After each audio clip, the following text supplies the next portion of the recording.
السلام علیکم ورحمۃ اللہ تعالی وبرکاتہ نحمده ونصلي ونسلم على رسوله الكريم اما بعد فاعوذ باللہ من الشیطان الرجیم بسم اللہ الرحمن الرحیم ان اللہ وملائکته يصلون على النبی یا ایہا الذین آمنوا صلوا علیہ وسلموا تسلیما اللهم صل على سيدنا ومولانا محمد معدن الجود والكرم وآله الكرام وابنه الكريم وبارك وسلم صلاة وسلاما عليك يا رسول الله صلی اللہ تعالی علیہ وسلم۔ سورہ بقرہ آیت نمبر 152 کی تفسیر جاری ہے۔ اس آیت کریمہ میں اللہ تبارک و تعالی نے ایمان والوں کو حکم دیا ہے کہ میرا ذکر کرو، میں تمہارا ذکر کروں گا، میرا شکر ادا کرو اور ناشکری نہ کرو۔ تو ذکر کے تعلق سے تو جو تفسیر تھی وہ اس سے پہلے والے درس میں بیان ہوئی۔ ذکر کی 3 قسمیں بیان ہوئی: زبان سے ذکر کرنا، بدن کے اعضاء سے ذکر کرنا اور دل سے ذکر کرنا۔ یہ تینوں طرح کے جو ذکر ہوتے ہیں ان کی کیفیت کیا ہوتی ہے وہ تفصیل سے اس سے پہلے والے درس میں بیان کیا گیا۔ اب یہاں پر شکر کا بیان ہے۔ شکر کا مطلب کیا ہوتا ہے؟ شکر اللہ تبارک و تعالیٰ کی نعمت پر جو زبان سے یا دل سے اعضاء سے اس کی تعظیم کی جائے، اسی کو شکر ادا کرنا کہا جائے گا۔ اور شکر کرنا ہر مسلمان پر واجب ہے۔ شکر ادا کرنا ہر مسلمان پر واجب ہے، کیونکہ ہر مسلمان کے پاس کم سے کم ایمان کی نعمت تو ضرور موجود ہے، اور ایمان کی ہی یہ نعمت، یہ سب سے بڑی نعمت ہے۔ دوسری کوئی نعمت ہو یا نہ ہو، حالانکہ دوسری بھی بے شمار نعمتیں ہیں، ایمان کے علاوہ اتنی زیادہ نعمتیں ہیں کہ ہم اس کو شمار کرنا چاہیں تو شمار نہیں کر سکتے، لیکن ایمان ہی اتنی بڑی نعمت ہے کہ اس کا ہم کما حقہ شکریہ ادا کر ہی نہیں سکتے۔ تو ایمان بہت بڑی نعمت ہے، تو ہمیں ہر وقت اللہ تبارک و تعالیٰ کا شکر ادا کرتے رہنا چاہیے، کیونکہ شکر ادا کرنے سے نعمتوں میں اضافہ ہوتا ہے۔ اگر ہم شکر ادا کریں گے تو اللہ تبارک و تعالیٰ مزید ہمیں نعمتیں عطا فرمائے گا، نعمتوں کو بڑھائے گا۔ جبکہ اس کے مقابلے میں اگر بندہ ناشکری کرتا ہے تو نعمتوں کا سلسلہ موقوف ہو جاتا ہے، نعمتیں ملنی بند ہو جاتی ہیں۔ اور کبھی کبھی ایسا ہوتا ہے کہ ناشکری کی وجہ سے جو نعمت ہمیں ملی ہے وہ نعمت بھی چھن جاتی ہے، وہ نعمت بھی ختم ہو جاتی ہے۔ اس لیے کبھی بھی ناشکری کے الفاظ اپنی زبان پر نہیں لانے چاہیے۔ اللہ تبارک و تعالیٰ نے ہمیں اتنی نعمتیں عطا کی ہیں، تو ہمیں ہمیشہ ہر وقت اللہ تبارک و تعالیٰ کا شکریہ ہی ادا کرنا چاہیے، کیونکہ ناشکری کی وجہ سے اللہ تبارک و تعالیٰ ناراض ہو جاتا ہے، اور اللہ تبارک و تعالیٰ جس سے ناراض ہو جاتا ہے تو پھر وہ نعمتوں کا سلسلہ موقوف ہو جاتا ہے۔ ہم اور آپ خود دیکھیں کہ ہم نے کسی کو کوئی دنیا کی نعمت دے دی، کسی کی مدد کی، اور وہ ہماری ناشکری کرے۔ جیسے مثال کے طور پر ہمارے کسی دوست کو، کسی رشتہ دار کو، کسی چاہنے والے کو مال کی ضرورت تھی، ہم نے مال کے ذریعے اس کی مدد کی، اور اس کے بدلے میں وہ ہماری ناشکری کرے۔ ہم نے جو اس پر احسان کیا، اور احسان جتانا نہیں چاہیے، لیکن سامنے والے کو بھی چاہیے کہ وہ احسان مندی کا اظہار کرے، کم سے کم ناشکری تو نہ کرے۔ لیکن اگر وہ کوئی بندہ ہماری ناشکری کرے تو ہم ناراض ہوتے کہ نہیں ہوتے؟ بھائی ہم نے اس کی مدد کی، ہم نے اس کو مال دیا، اس کو ضرورت تھی، ہم نے اس پر احسان کیا، اور یہ ہماری ناشکری کر رہا ہے، تو ہم اور آپ ناراض ہو جاتے ہیں۔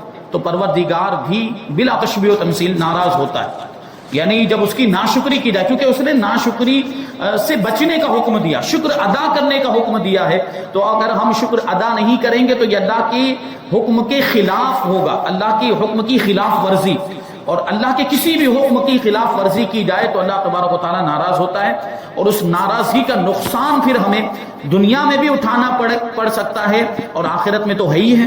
تو دنیا میں تو نقصان یہ ہوتا ہے کہ نعمتوں کا سلسلہ موقوف ہو جاتا ہے، اور آخرت میں اس کا عذاب ہمیں بھگتنا پڑے گا ناشکری کا۔ ناشکری کرنا بھی بہت بڑا گناہ ہے۔ تو جب شکر کا لفظ بولا جائے، اور شکر کا لفظ جب کفر کے مقابلے میں آئے، تو اس کا معنی جب کفر کا نہیں ہے، پہلے بات آ رہی ہے شکر اور کفر کی۔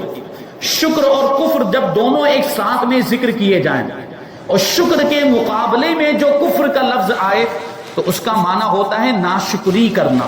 جیسا کہ اس آیت کریمہ میں آیا، کیا فرمایا اللہ نے؟ وَاشْكُرُوا لِي وَلَا تَكْفُرُونَ، میرا شکر ادا کرو، میری ناشکری نہ کرو۔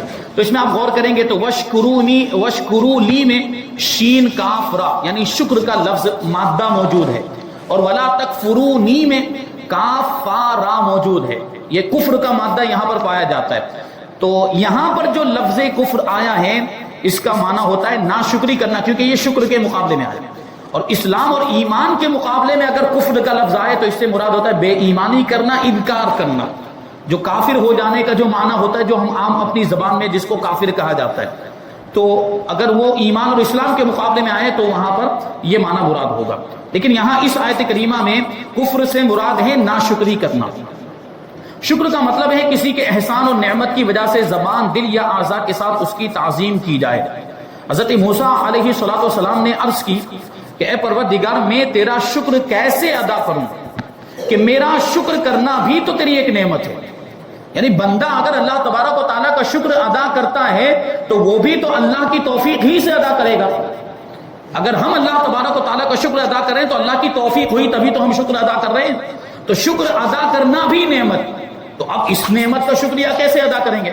یعنی یہ تو سلسلہ چلتا ہی رہے گا۔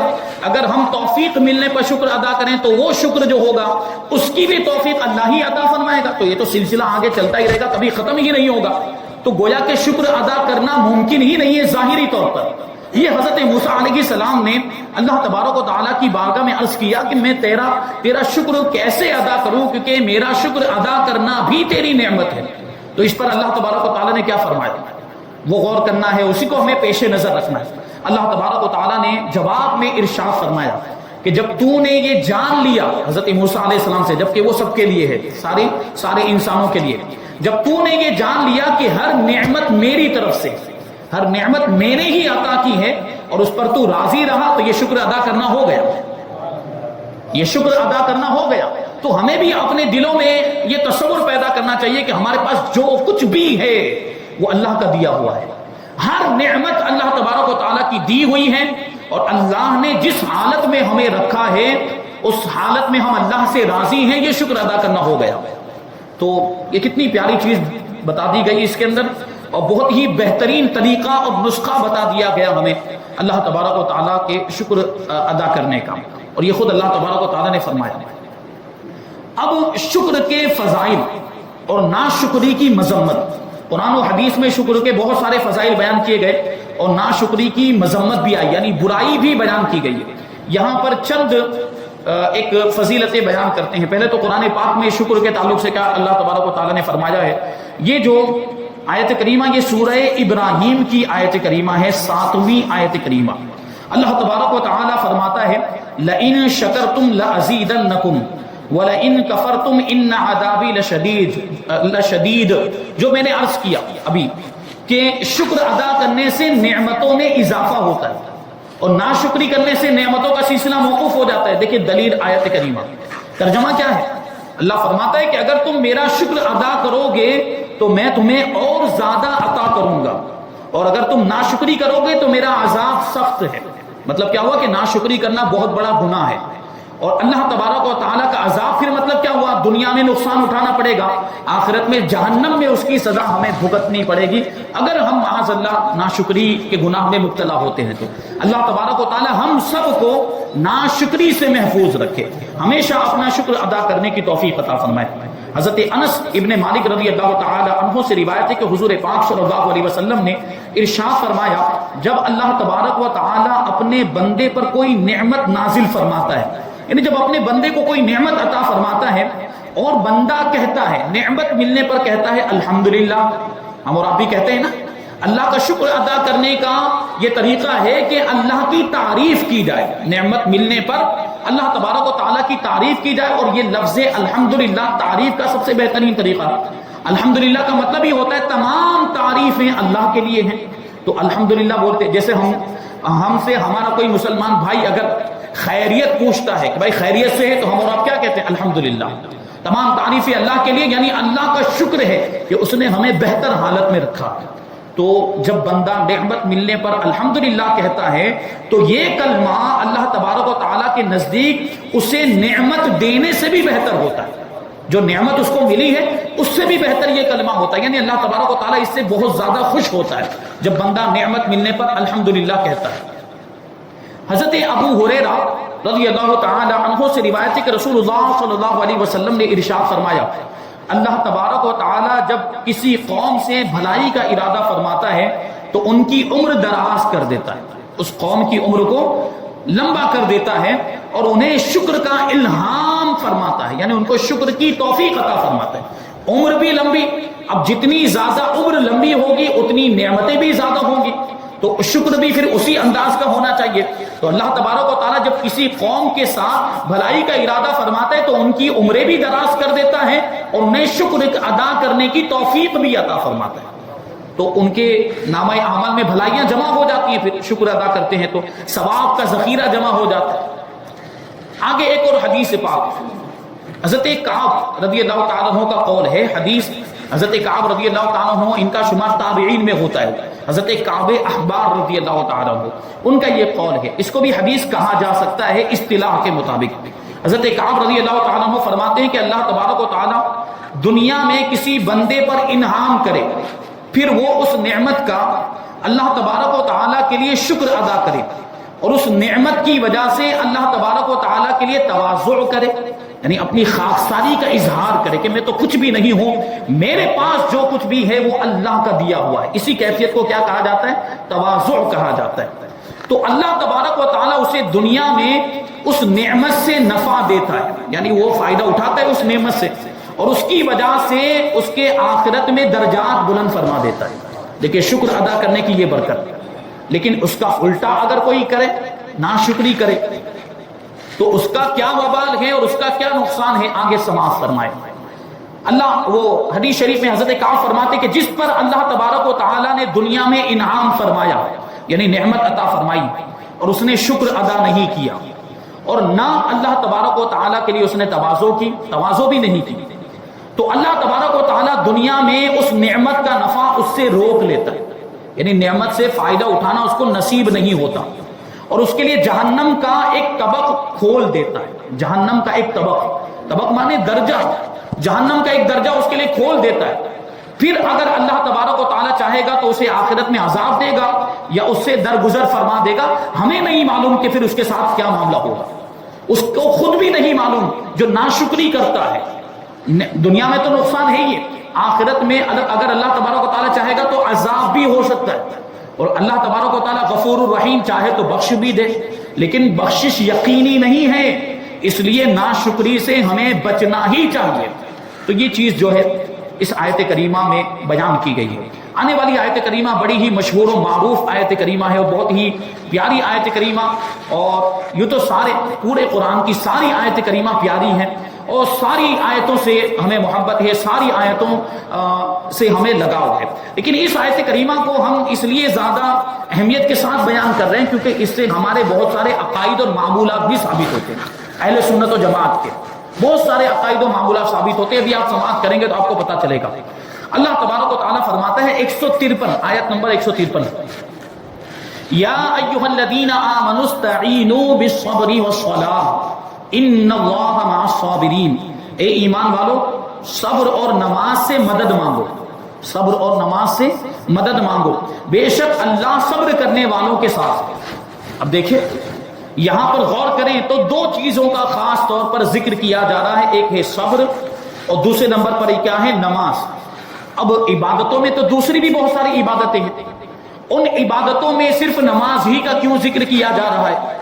دوسری عبادتوں کا ذکر کیوں نہیں؟ بھائی صدقہ کرنے کا ذکر نہیں ہے، زکوٰۃ کا ذکر نہیں ہے، روزہ رکھنے کا ذکر نہیں، حج کا ذکر نہیں، یہاں پر جو ذکر کیا جا رہا ہے وہ صرف نماز ہی کا ذکر کیا جا رہا ہے، اور جو باطنی کیفیات ہوتی ہیں نا ان میں صرف صبر کا یہاں پر ذکر کیا، دوسری چیزوں کا ذکر نہیں کیا، جبکہ دوسری بھی بہت ساری چیزیں ہیں جن سے انسان فائدہ اٹھا سکتا ہے، لیکن صرف صبر ہی کا کیوں ذکر کیا؟ تو اس کا جواب بھی آگے آ رہا ہے۔ اور پھر یہ کہ اللہ تبارک و تعالیٰ صبر کرنے والوں کے ساتھ ہے، تو صبر کرنے والوں سے مراد کیا ہے؟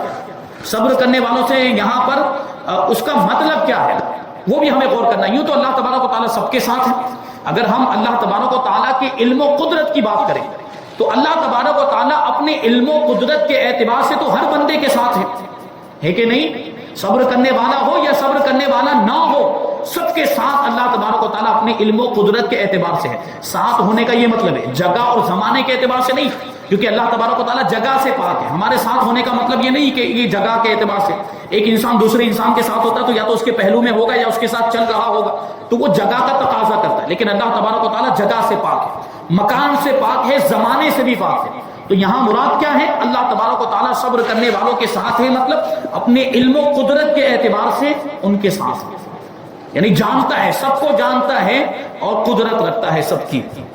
اس سے پہلی والی آیتوں میں ذکر اور شکر کا بیان ہوا، اس آیت میں صبر اور نماز کا ذکر کیا جا رہا ہے، کیونکہ نماز ذکر اللہ اور صبر و شکر پر ہی مسلمان کی زندگی کامل ہوتی ہے۔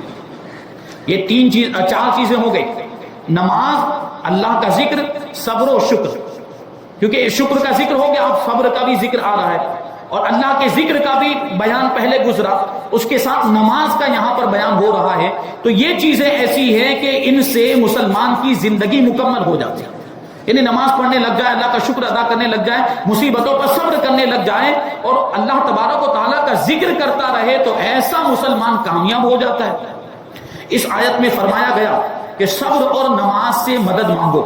صبر سے مدد مانگنے کا پھر کیا مطلب ہوا؟ صبر سے مدد طلب کرنا یہ ہے کہ عبادات کی ادائیگی، یہ بھی عبادتوں کی پابندی کرنا، یہ بھی صبر ہی میں شمار ہوتا ہے، کیونکہ اس کے لیے بھی ہمیں مشقت برداشت کرنی پڑتی ہے، اس کے لیے بھی تکلیف برداشت کرنی پڑتی ہے۔ تو ہر طرح کی تکلیف کو اللہ کی راہ میں برداشت کرنا، مشقت کو برداشت کرنا، یہی تو صبر ہے، یہی صبر کہلاتا ہے۔ اب نماز پڑھنے کے لیے ہمیں وقت کی بھی قربانی دینی پڑتی ہے، اور نماز پڑھنے کے لیے ہمیں بہت سارے دوسرے کام چھوڑنے پڑتے ہیں، کاروبار چھوڑنا پڑتا ہے، تجارت چھوڑنی پڑتی ہے، گھر والوں کو بھی تھوڑی دیر کے لیے، جتنی دیر کے لیے ہم نماز پڑھیں گے اتنی دیر کے لیے گھر والوں کو بھی چھوڑنا پڑتا ہے۔ پھر کبھی اس کے لیے ہمیں دور دراز کا سفر بھی کرنا پڑتا ہے، جیسے اگر ہمارے آس پاس مسجد نہیں ہے تو چل کر ہمیں دور تک جانا پڑتا ہے، جہاں مسجد ہے وہاں جماعت کے ساتھ نماز پڑھنے کے لیے۔ پھر جب ہم نماز پڑھتے ہیں، نماز میں رکوع سجدہ وغیرہ، اس میں بھی کسی نہ کسی طرح کی جو ہے وہ تکلیف ہوتی ہے رکوع سجدہ کرنے میں۔ نوجوان ہے تو کوئی تکلیف نہیں ہے، لیکن جو بوڑھا آدمی ہے، ضعیف ہے، کمزور ہے، اس کو اس میں بھی تکلیف برداشت کرنی پڑتی ہے۔ تو نماز کی ادائیگی، عبادتوں کی ادائیگی، یہ بھی صبر میں شامل ہے۔ گناہوں سے رکنا یہ بھی ایک طرح کا صبر ہے، کیونکہ گناہوں سے رکنا یہ صبر کیسے؟ کیونکہ اس میں بھی ایفرٹ لگتا ہے، اس میں بھی کوشش کرنی پڑتی ہے آدمی کو گناہوں سے بچنے کے لیے۔ کیونکہ دیکھیں گناہوں پر ابھارنے والی بہت ساری چیزیں ہیں، ایک تو نفس ہے اپنے ساتھ میں لگا ہوا، ساتھ میں شیطان بھی گمراہ کر رہا ہے، اور آس پاس کا ماحول بھی ایسا بنا ہوا ہے کہ جو گناہوں پر ابھارتا ہے، دوست بھی ایسے ہیں، یار بھی ایسے ہیں جو گناہوں کی طرف بلا رہے ہیں، اور بھی بہت سارے اسباب ہیں گناہوں کی طرف لے جانے والے۔ اس کے باوجود اگر بندہ گناہوں سے بچ رہا ہے تو یہ بڑی بات ہے، یہ صبر میں شامل ہوگا۔ اور نفسانی خواہشات کو پورا نہ کرنا یہ بھی صبر کہلاتا ہے، نفسانی خواہشات کو پورا نہ کرنا، کیونکہ نفسانی خواہشات کو آدمی پورا کرتا ہے تو اس کی وجہ سے وہ دنیا میں مشغول ہو جاتا ہے اور اللہ تبارک و تعالیٰ سے اور اس کی عبادت سے غافل ہو جاتا ہے۔ تو اس سے بچ جانا، نفسانی خواہشات کو پورا نہ کرنا، یہ بھی صبر میں شمار ہوگا۔ اور نماز چونکہ تمام عبادتوں کی اصل ہے اور اہل ایمان کی معراج ہے، یہ فرمایا گیا کہ نماز مومنین کی معراج ہے، ایمان والوں کی معراج ہے، اور عبادتوں میں سب سے زیادہ فضیلت رکھنے والی عبادت، عبادتوں میں سب سے زیادہ اہمیت رکھنے والی، فرائض میں سب سے زیادہ اہمیت رکھنے والی عبادت کون سی ہے؟ وہ ہے نماز۔ اس لیے یہاں پر نماز کا خاص طور پر ذکر کیا گیا۔ ایمان والوں کی معراج، نبی پاک صلی اللہ علیہ وسلم کی معراج تو کیا تھی آپ جانتے ہیں کہ حضور پاک صلی اللہ علیہ وسلم لامقام تشریف لے گئے، آسمانوں کی سیر کی، جنت کی سیر کی، جہنم کو دیکھا اور لامقام تشریف لے گئے اللہ تبارک و تعالیٰ کی بارگاہ میں، اللہ تبارک و تعالیٰ کا دیدار بھی کیا اور اللہ تبارک و تعالیٰ سے ہم کلام بھی ہوئے۔ یہ جو معراج، یہ نبی پاک صلی اللہ علیہ وسلم کی معراج، اور یہ مرتبہ پوری کائنات میں صرف ہمارے آقا کو ملا۔ اور ہماری معراج، ایمان والوں کی معراج یہ ہے کہ ہم نماز ادا کریں، کیونکہ دیکھیں اس میں کنیکشن بھی ہے۔ اس میں کنیکشن کیسا ہے کہ یہ نماز کا تحفہ ہمیں کب ملا ہے؟ یہ نماز کا تحفہ ہمیں معراج کی رات میں ہی تو ملا ہے۔ اللہ کے رسول صلی اللہ علیہ وسلم اللہ کی بارگاہ میں حاضر ہوئے، تو دیکھیں یہ دنیا کا قانون اور اصول ہے، بلا تشبیہ و تمثیل اس کو سمجھنے کی کوشش کریں، کیونکہ اللہ تبارک و تعالیٰ کے جو معاملات ہوتے ہیں اس کو ہم دنیا کی چیزوں پر قیاس نہیں کر سکتے، لیکن سمجھانے کے لیے مثالیں دی جاتی ہیں۔ ہمارے آپ کے یہاں پر اگر کوئی مہمان آتا ہے سمجھنے کے لیے، تو ہم اس کو کھانا بھی کھلاتے ہیں، اس کی خاطر مدارات بھی کرتے ہیں، اور جب وہ جانے لگتا ہے تو ہم اس کو کوئی تحفہ بھی دیتے ہیں. دیتے کہ نہیں، جب مہمان جانے لگتا ہے تو اس کو کوئی تحفہ پیش کیا جاتا ہے، مٹھائی کی شکل میں یا کوئی اور چیز. تو یہ دنیا کا بھی رواج ہے. تو بلا تشبیہ اللہ تبارک و تعالیٰ نے اپنے حبیب کو مہمان بنا کر اپنی بارگاہ میں بلایا، اور جب حضور پاک صلی اللہ علیہ وسلم واپس ہونے لگے تو اللہ تبارک و تعالیٰ نے تحفے کے طور پر یہ نماز عطا فرمائی. تو حضور پاک صلی اللہ علیہ وسلم کی تو معراج وہ ہے، لیکن ہماری معراج یہ ہے کہ ہم نماز ادا کریں. ایمان والوں کی معراج ہے، کیونکہ دیکھیے نماز کے بارے میں یہ بھی فرمایا گیا کہ بندہ جب نماز پڑھتا ہے اور جب سجدہ کرتا ہے تو سجدے کی حالت میں وہ اپنے رب سے سب سے زیادہ قریب ہوتا ہے. سجدے کی حالت میں اپنے رب سے سب سے زیادہ قریب ہوتا ہے. گویا کہ نماز میں بندہ اپنے رب سے ہم کلام ہو رہا ہوتا ہے، اپنے رب سے بات چیت کر رہا ہوتا ہے. تو یہ گویا کہ ایمان والوں کی معراج ہو گئی. حضور پاک صلی اللہ علیہ وسلم کی معراج وہ ہے، وہ شاعر کا جو شعر، کیونکہ یہ نماز بھی ہمیں حضور پاک صلی اللہ علیہ وسلم کے قدموں کی برکت سے ہی ملی ہے. تو شاعر کا شعر یہاں پر صادق آتا ہے کہ وہ شاعر کہتا ہے کہ عرش سے نور چلا اور جانے کہاں تک پہنچا.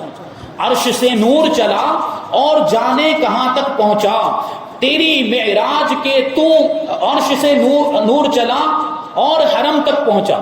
تیری معراج کے تو جانے کہاں تک پہنچا، میری معراج کے میں تیرے قدم تک پہنچا.